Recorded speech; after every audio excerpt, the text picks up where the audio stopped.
sort of subsequent to that, then, Bryan, for you, Michael, the team sort of works on a response. How does that get communicated to the city and other stakeholders?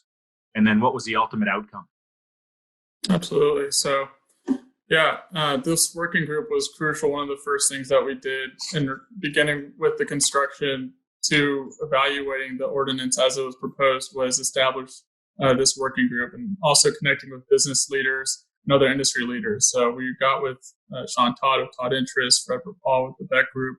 We're in constant communications with the Apartment Association of Greater Dallas, the Dallas Builders Association, Metrotex Realtors, and anyone in between who's connected to the real estate industry, so that we're all speaking with a united voice. So in that sense, there's kind of two ways that we communicate, one formally and one more so informal, if you will. So formally, we did submit a letter of opposition when the ordinance was drafted, that this would not be something beneficial for the community in Dallas. So that was kind of a way of speaking out and putting our first foot forward, and then offering solutions with our members' help and input on ways that the ordinance could be crafted to achieve its well-intended and, of course, well-hearted outcome, which is what we all arrived at in the end,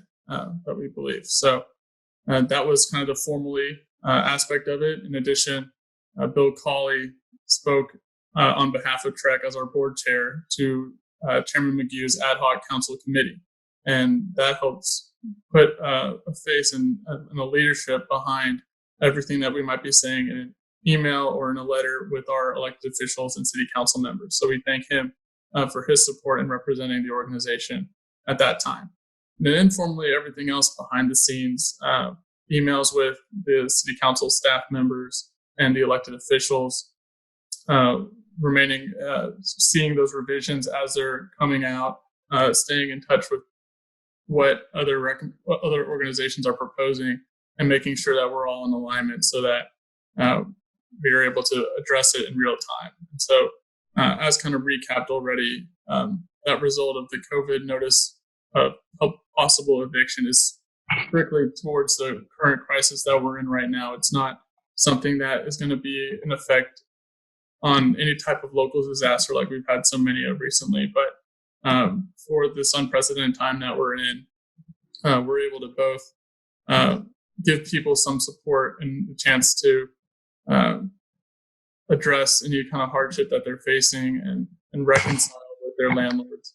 And at the same time now, with mortgage and rental assistance programs and small business continuity programs in line, commercial tenants as well can work and negotiate with their landlords, who are all trying their best to make it work as well in their own best interests to keep our economy as strong as it can possibly be. So those would be the two ways and the ultimate outcomes that we arrived at.